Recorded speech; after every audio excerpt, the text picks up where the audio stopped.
Alright, it's time for the story. So what is the story? So basically, in the previous comic, Peter Parker ran away from the Green Goblin because of something, and then, I haven't read the previous comic in the first place. Anyway, ran away from the Green Goblin, and Joe John Jameson captures that, and he writes in the newspaper, Spider-Man, a coward, fear, flees in terror, by J. Jonah Jameson, the publisher. And it was in the previous issue, The Return of the Green Goblin, where Green Goblin suddenly returns back, and Spider-Man had last faced off with him. So this is technically a sequel. Everyone after Spider-Man went running away from the Green Goblin, everyone was shocked, including his villains, including Dr. Octopus, Kraven the Hunter, and the Vulture. And even the Fantastic Four, Avengers, and Daredevil were shocked by his runaway escapade. And J. Jonah Jameson makes sure to popularize that in the people's imaginations and not let them forget it. The truth is, the reason why Peter ran away is because he had to care for a sick Aunt May, and soon he found out that they were running out of medicine. So Peter Parker tried to find any way he could make money after school. So he flies over. So he even went over to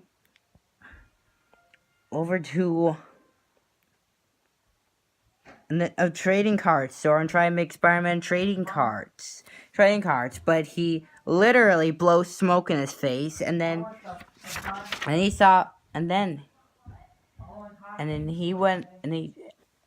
didn't find more, and he goes back to his, after that, he went back to his business, J. Jonah Jameson, and constantly, and everyone is creeped out by his smile.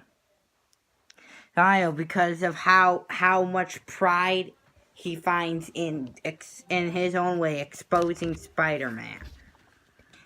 And Aunt May just keeps getting worse. So it's Peter Parker. When Peter Parker tried, and so Peter Parker had to just, and Peter Parker starts losing the relationship with the friends, especially Betty.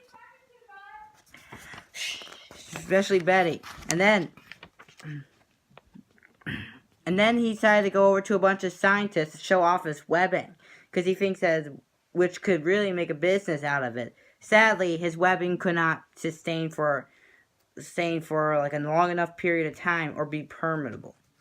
And then he got to face off against Sandman, and soon that got being filmed by a cameraman as well. And now everyone in the city can now see him running away from the Sandman as well. J. Jonah Jameson capitalized that as a coward. And the medicine was almost running out for Aunt May and Peter. With all the and pretty soon Peter Parker is thinking about Spider-Man. Thinking about, he wants to quit Spider-Man. He could not support his Aunt May. He is constantly losing his grades in school. He's jeopardizing his time with his friends. And everyone in the world thinks Spider-Man is now a fraud. Except for two people, strangely. One was Johnny Storm, part of the Fantastic Four, who wanted to meet with Spider-Man and so he writes a red flame thing up in the sky to get his attention, but sadly, since Spider-Man is too busy caring about Aunt May, he could not arrive.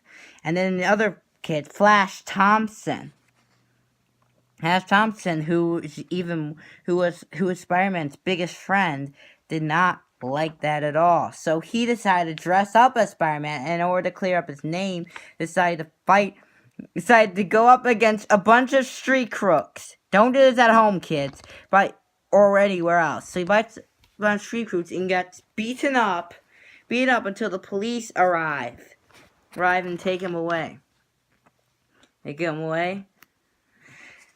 Peter Parker decides that he cannot sustain himself as Spider-Man. And in those two panels, Peter Parker decided he wanted to quit. he was no longer going to be Spider-Man.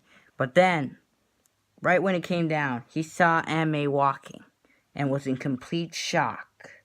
And Aunt May told him that, and I quote, "Even though I'm an old woman, I'm not a quitter. A person needs gumption, the will to live, the will to fight. You mustn't worry so much for Peter Parker. You must not worry so much, Peter dear. We Parkers are tougher than people think." And thankfully, Aunt May got him better, and Peter Parker does not have to give him the medicine. And the doctor told him that she'll be getting well. And now Peter Parker, seeing that he no longer needs to take care of Aunt May, decided that he's gonna clear up his name. So he dresses up like Spider-Man again to go back in action. And we won't see the full story of this until The Amazing Spider-Man, an adventure epic of the most compelling excellence, Spidey Strikes Back. And that's the story.